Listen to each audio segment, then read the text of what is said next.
신약성경 요한복음 5장 19절로 29절까지의 말씀을 우리 한 목소리로 합동하도록 하겠습니다. 다 찾으셨나요? 같이 읽겠습니다. 시작.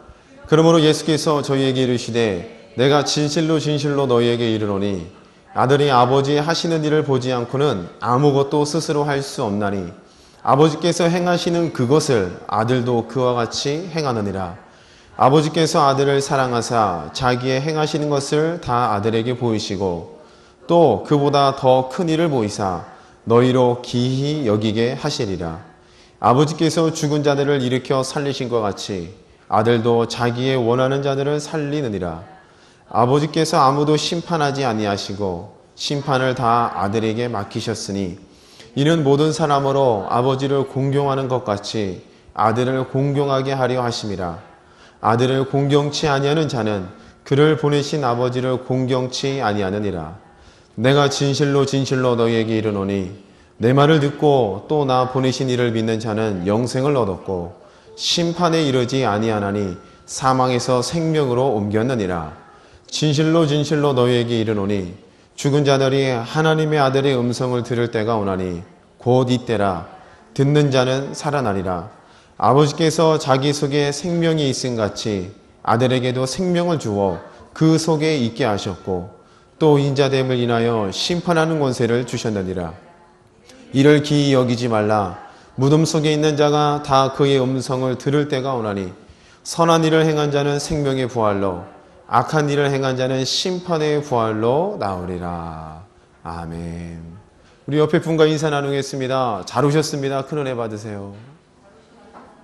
네. 명절 잘 지내셨습니까?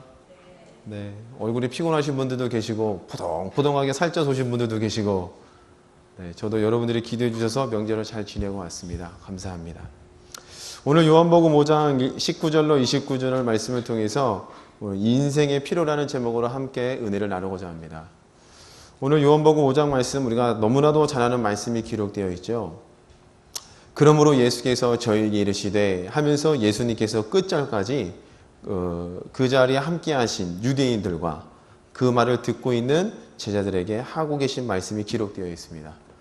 우리 이 말씀을 통해서 하나님께서 우리의 인생의 필요를 어떻게 바라보고 계시고 또한 어떻게 채워주셨고 우리는 무엇을 바라보면서 살아야 될지를 점검하는 믿음의 시간 되기를 축복합니다. 요한복음 5장은 한 가지 기적으로부터 시작합니다. 이 5장 1절에 보니까 유대인의 명절이 있어 예수께서 예루살렘에 올라가시니라. 오늘 이 사건이 일어나고 있는 배경 예루살렘이라는 지명이 나오죠. 예루살렘에서 그 때가 언제냐? 명절이랍니다. 우리도 금방 명절을 지냈죠? 추석이라는 명절. 구체적으로 어떤 명절인가는 기록되어 있지 않지만 많은 사람들이 모여서 유대인들에게는 세 가지 절기를 꼭 지키라고 하나님께서 명령하셨죠. 무교절, 맥추절, 수장절. 이러한 명절의 절기로 미뤄봤을 때에 명절이라 하면은 전국 각지에서 해외에서 유대인들은 반드시 이 명절에는 예루살렘에 모일 수밖에 없다는 겁니다. 그럼 수많은 사람들이 모여있는 그때에 예수께서 베데스다라는 곳으로 가셔서 오늘 기적을 행하시는데 공교롭게도 이 베데스다라는 장소에서 행하신 기억이 요한복음에는 총 7가지의 기적, 표적 사건들이 나오는데 그 7가지 표적 중에 세 번째 표적이 오늘 요한복음 5장에 기록되어 있습니다. 여기서 누굴 고치셨냐? 우리가 잘 아는 내용이죠.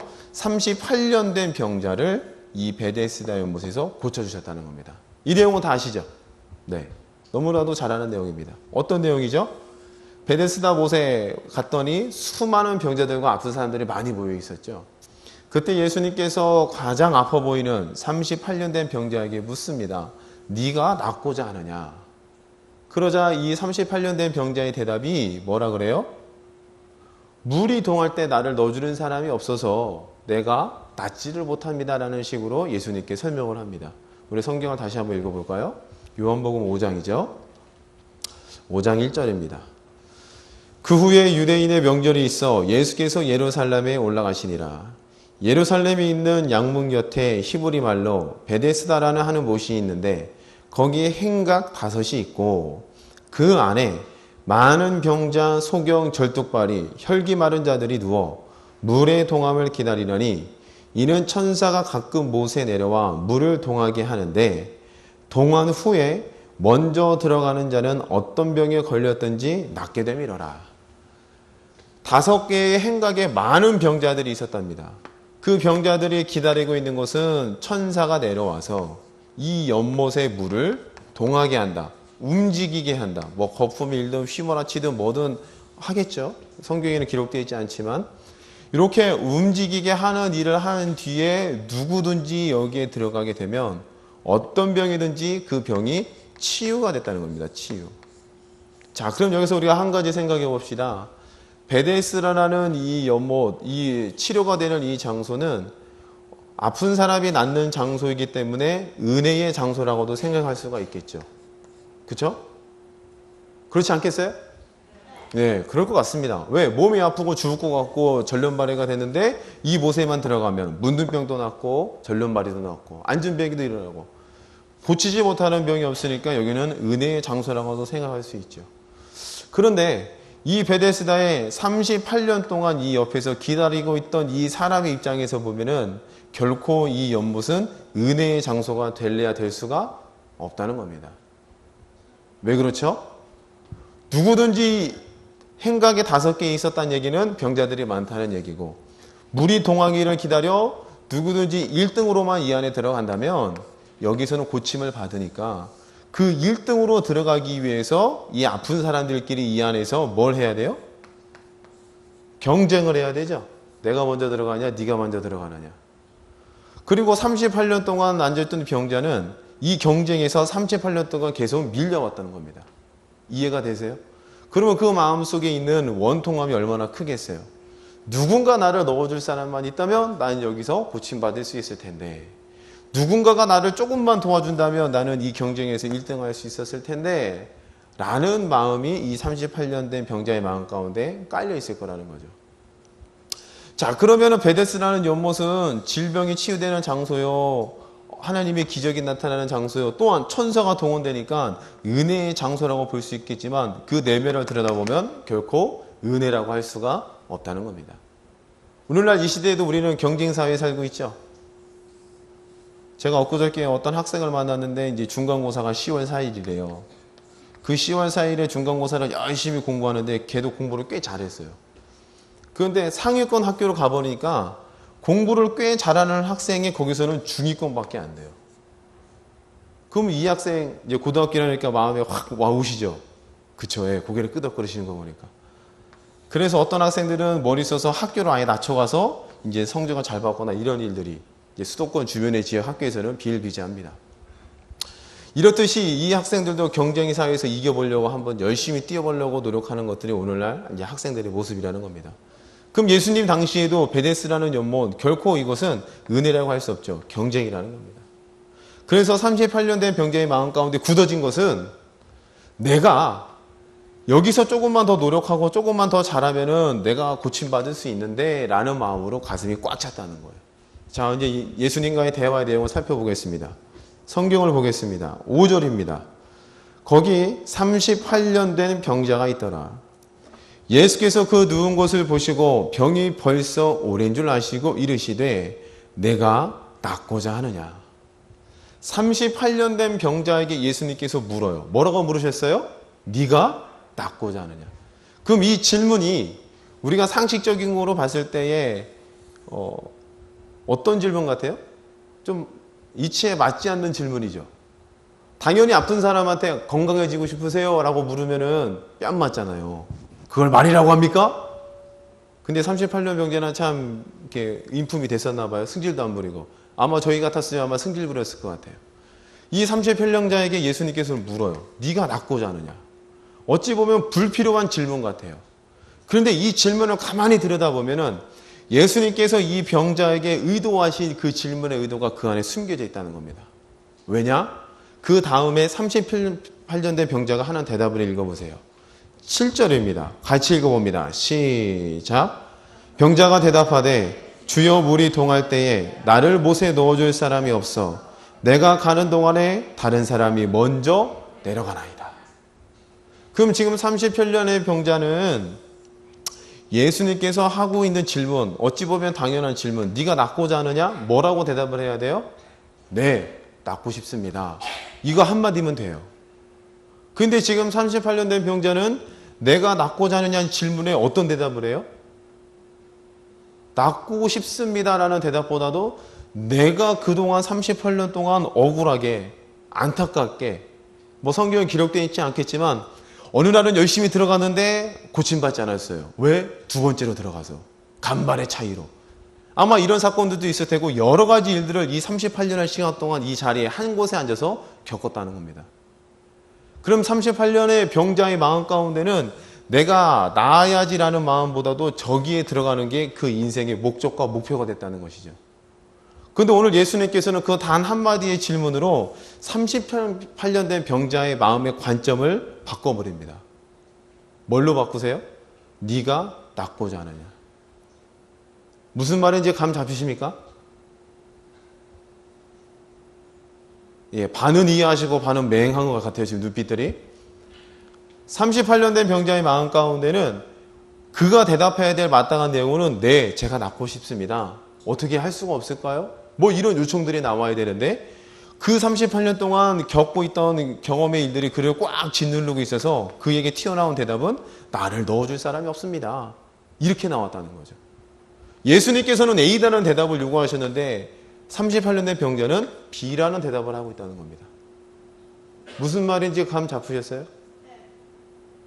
요 내용을 이해하셔야 그 다음에 우리가 읽은 본문의 말씀이 이해가 됩니다. 요한복음 5장 19절부터 그러므로 라고 해서 예수님께서 자기에 대해서 내가 왜 이 땅에 와야 됐고 아버지께서 나를 통해서 무엇을 하시고 나는 이 땅에서 무슨 일을 해야 되며 마지막 날에 너희는 어떻게 될 것인가에 대해서 쭉 설명을 해요. 근데 재미있는 내용은 1장부터 4장까지에는 예수님이 자기 자신에 대해서 이렇게 얘기하신 부분이 거의 없습니다. 그냥 사건들을 통해서 요한이 말씀하고 있는 서술된 내용을 통해서 우리가 읽어낼 수 있지 예수님께서 직접적으로 얘기하신 장면은 별로 없다는 겁니다. 그런데 이 사건이 언제 일어났어요? 어느 때래요? 명절에 그것도 어느 때요? 예, 성경을 보겠습니다. 9절 말씀, 8절 말씀 보세요. 같이 읽어요. 8절, 9절 시작. 예수께서 가라사대 일어나 내 자리를 들고 걸어가라 하시니 그 사람이 곧 나와서 자리를 들고 걸어가니라. 이날은 그래요. 안식이라는 겁니다. 명절에 엄청나게 사람들이 많이 모였겠죠. 그런데 또 무슨 날이에요? 안식일 날 이 사건을 예수님께서는 이 표적을 보여주셨다는 거예요. 그럼 여기에는 예수님께서 뭔가 의도하신 것들이 있다는 겁니다. 왜 하필 수하고 많은 날 중에 또 안식일 날? 또 이것을 통해서 이제 38된 병자가 네 자리를 들고 걸어가라. 그랬더니 진짜 일어나서 고침을 받았어요. 그리고 자리를 들고 걸어갈 때에 유대인들이 뭐라 그래요? 너 왜 안식일을 범하느냐? 네가 왜 안식일 날 하지 못한 일을 하느냐라고 이야기하면서 이게 유대인들과 예수님과의 논쟁거리, 시비거리가 됐다는 겁니다. 감 잡히세요?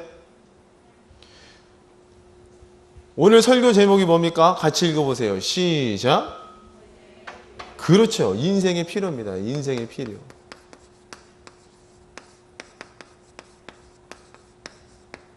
우리 인생에 하나님께서 필요하시다고 바라보고 계시는 관점이 있다는 겁니다. 근데 여러분들도 필요한 게 있으시죠? 돈 필요하세요? 안 필요하세요? 네, 다들 이게 돈에 초월한 듯한 눈빛을 하고 있지만 돈 다 필요해요. 더 많이 갖고 싶고. 그쵸? 차 필요해요? 안 필요해요? 필요하잖아요. 그러면 돈, 차 이런 것도 다 필요합니다. 그것도 필요라고 하죠. 그런데 내가 원하는 욕구와 필요는 엄연히 다르다는 겁니다. 이것을 조금 영어를 쓰면은 필요는 이제 need라는 단어가 들어가 있죠. need. 내가 원하는 것. 이거는 want라고 합니다. need와 want. 하나님께서 인생을 바라보실 때에 우리는 하나님께 대해서 want를 요구하잖아요. 하나님 저는 돈이 필요해요. 하나님 저는 문제가 빨리 해결됐으면 좋겠어요. 하나님 저는 좋은 대학에 가고 싶어요. 하나님 저는 성적이 오르고 싶어요. 하나님 저는 좀 잘생겨지고 싶어요. 하나님 저는 키가 크고 싶어요. 좋은 직장에 가고 싶어요. 좋은 집에 가고 싶어요. 이거는 우리의 원하는 바, 욕구, 원트라고 할 수 있겠죠. 근데 하나님께서 우리에게 이 원트를 먼저 채워주시기보다는 뭐에 대해서 주목하고 계세요? 필요에 대해서 주목하고 있다는 겁니다. 오늘 38년 된 병자의 필요는 뭐였어요? 낫는 거예요. 그냥 나를 누군가 못에 넣어주고 방법적인 차원을 요구하는 게 아니라 나는 나아야 됩니다.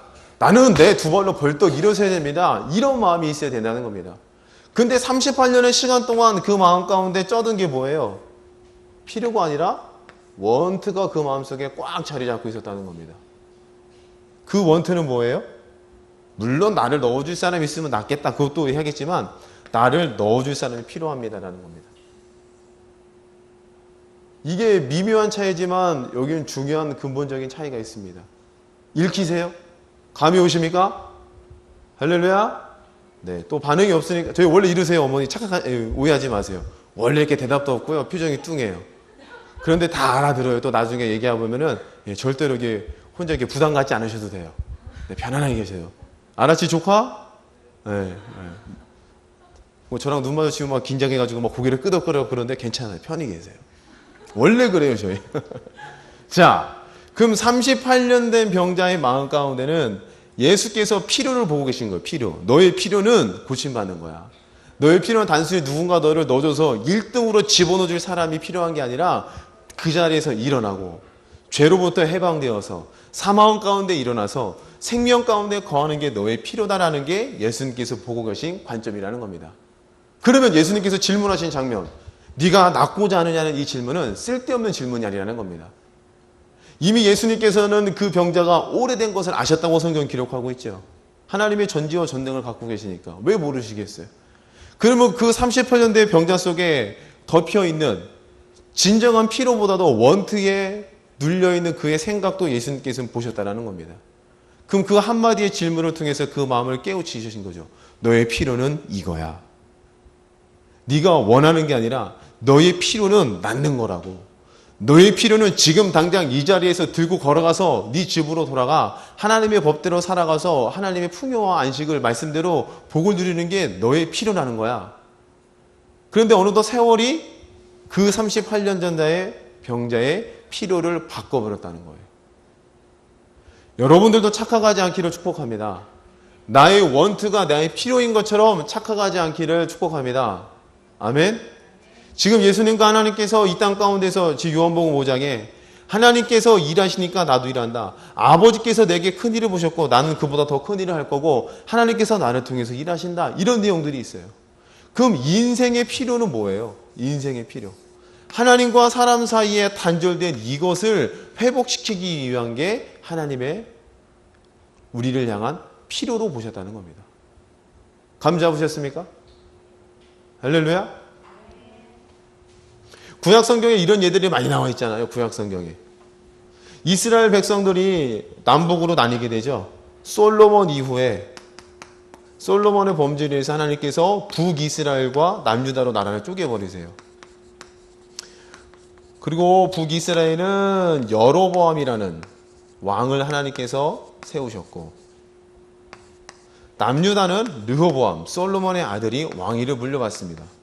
그럼 여로보암과 르호보암은 비록 보암 똑같아요. 근데 나라는 쪼개졌지만 결국 그 뿌리는 하나님의 율법에서 시작된 아브라함의 씨로 시작된 나라죠. 그럼 하나님께서 선택된 백성이기 때문에 비록 행정체계는 다를 수가 있겠지만 섬기는 하나님은 다 똑같다는 겁니다. 깨달아지세요? 그러면 응당 북이스라엘도 하나님을 섬겨야 되고 응당 남유다도 당연히 하나님의 말씀대로 율법대로 섬겨야 맞다는 것이죠.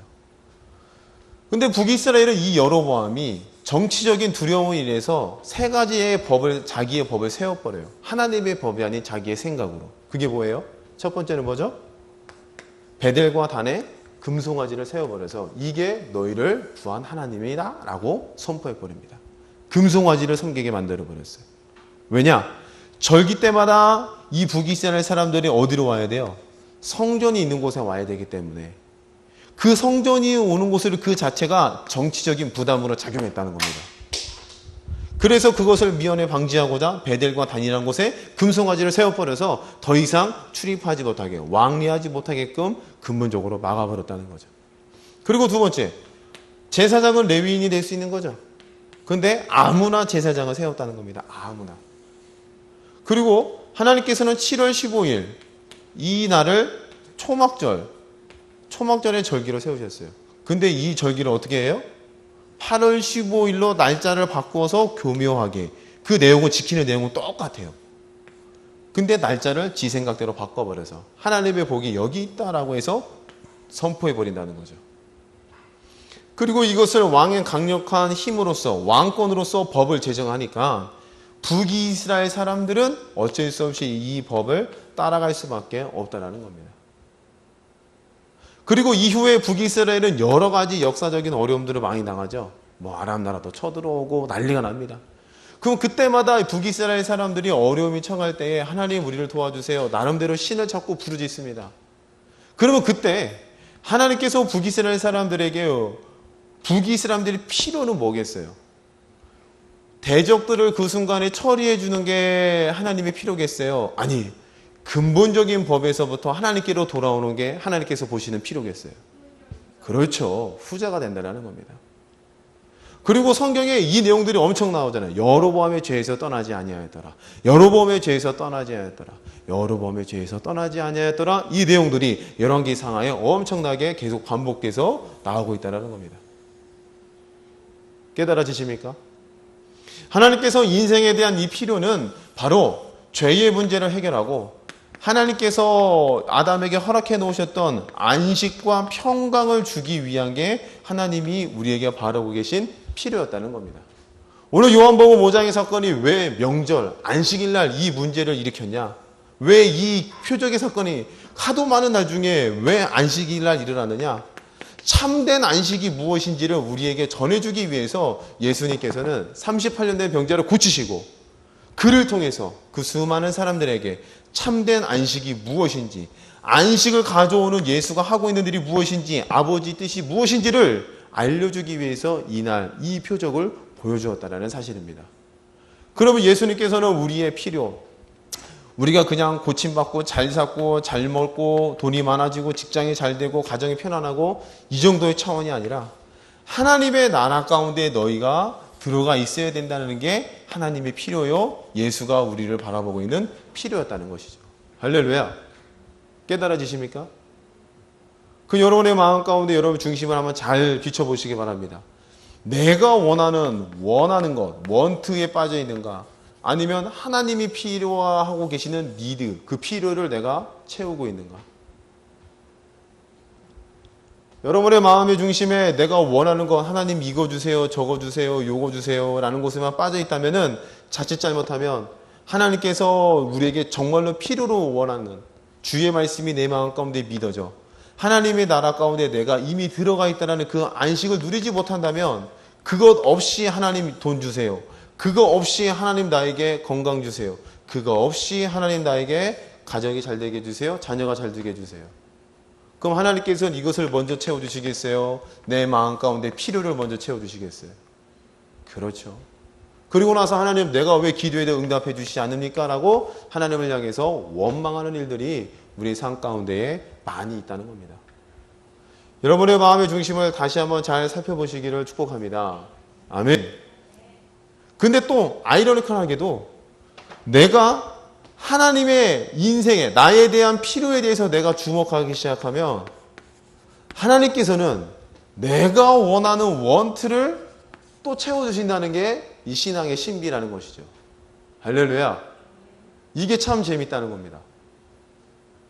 하나님께 내게 필요한 그 필요에 내가 주목하고 내가 그 필요하는 건 뭐예요?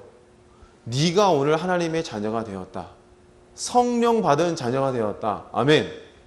그래서 사망에서 벗어나 너희가 생명 가운데 거닐고 생명 안에서 왕노릇하는 자가 되었다. 이 확고부동한 이 하나님의 필요 가운데 내가 채워져 있다면 기가 막히게도 하나님께서는 이 피로가 채워진 곳에 원트를 또 우리에게 허락해 주신다는 사실입니다. 깨달아지세요? 오늘 예수님께서 38년 된 병자 또한 거기 있는 수많은 유대인들에게 원하셨던 건 뭐냐? 너희의 피로에 대해서 눈을 떠라라는 겁니다. 너희가 처한 지금 영적인 현실과 너의 현주소를 똑똑히 목도하고 예수가 필요하다는 것을 발견하라는 겁니다. 아멘. 오늘 성경을 한번 찾아보겠습니다. 요한복음 5장 오늘 본문 말씀입니다. 19절부터 보겠습니다. 그러므로 예수께서 저희에게 이르시되 내가 진실로 진실로 너희에게 이르노니 아들이 아버지의 하시는 일을 보지 않고는 아무것도 스스로 할 수 없나니 아버지께서 행하시는 그것을 아들도 그와 같이 행하느니라. 아버지께서 아들을 사랑하사 자기의 행하시는 것을 다 아들에게 보이시고 또 그보다 더 큰 일을 보이사 너희로 기이히 여기게 하시리라. 아버지께서 죽은 자들을 일으켜 살리신 것 같이 아들도 자기의 원하는 자들을 살리느니라. 할렐루야. 22절 아버지께서 아무도 심판하지 아니하시고 심판을 다 아들에게 맡기셨으니 하나님께서는 누구도 심판하기를 원치 않으신다는 겁니다. 그리고 그 심판의 일을 누구에게 맡겼다는 거예요? 예수에게 맡겼다는 겁니다. 그럼 예수님께서 우리를 심판하셨나요?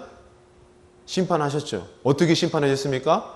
십자가에서 세상의 모든 죄를 짊어지는 것을 대신해서 우리를 심판하셨다는 겁니다. 그러면 예수님께서 대신 짊어지고 심판을 감당하셨으니 그 대속의 사건을 믿는 저와 여러분들에게는 심판이 있다는 거예요? 없다는 거예요? 심판이 없다는 것이죠.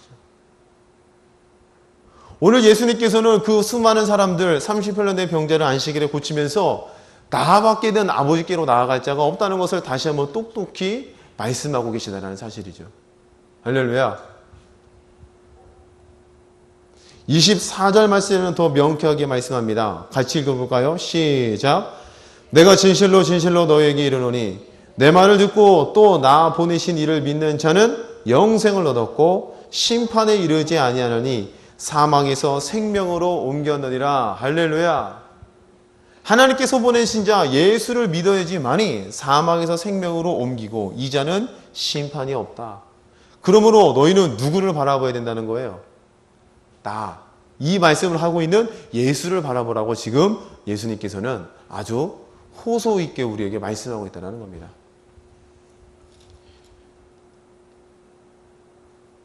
요한복음 5장 38절 말씀도 보겠습니다. 38절 말씀 찾으셨습니까? 그 말씀이 너희 속에 거하지 아니하니 이는 그의 보내신 자를 믿지 아니함이니라. 너희가 성경에서 영생을 얻는 줄 생각하고 성경을 상고하거니와 이 성경이 곧 내게 대하여 증거하는 것이로다. 넘어가세요. 45절 내가 너희를 아버지께 고소할까 생각지 말라. 너희를 고소하는 이가 있으니 곧 너희에 반하는 자 모세니라. 모세를 믿었더라면 또 나를 믿었으리니 이는 그가 내게 대하여 기록하였음이라. 47절 그러나 그의 글도 믿지 아니하거든 어찌 내 말을 믿겠느냐 하시니라. 지금 예수님께서는 너희들의 필요는 바로 나다라는 것을 계속해서 말씀하고 있다는 겁니다. 이 성경은 나에 대해서 증거하는 것이요 나를 통해서만이 심판을 벗어나고 생명의 세계로 들어갈 수 있다. 아버지께서 나를 보내셨고 나보다 더 큰 일을 보내사 너희로 하여금 기이히 여기게 만드셔서 이미 너희에게 주신 하나님의 생명의 말씀을 다시 한번 너희에게 믿어지게 만드실 것이다. 그러므로 너희 이 안식일의 주인인 나를 바라봐라. 할렐루야. 이해가 되시나요? 그냥 단순히 베데스다에서 그냥 고침을 받았다 신기하구나 이 정도로 끝날 게 아니라 요한복음 5장의 말씀은 우리 신앙의 중심을 다시 한번 살펴보게 하는 아주 영감 있는 말씀이 되는 줄로 믿으시기 바랍니다.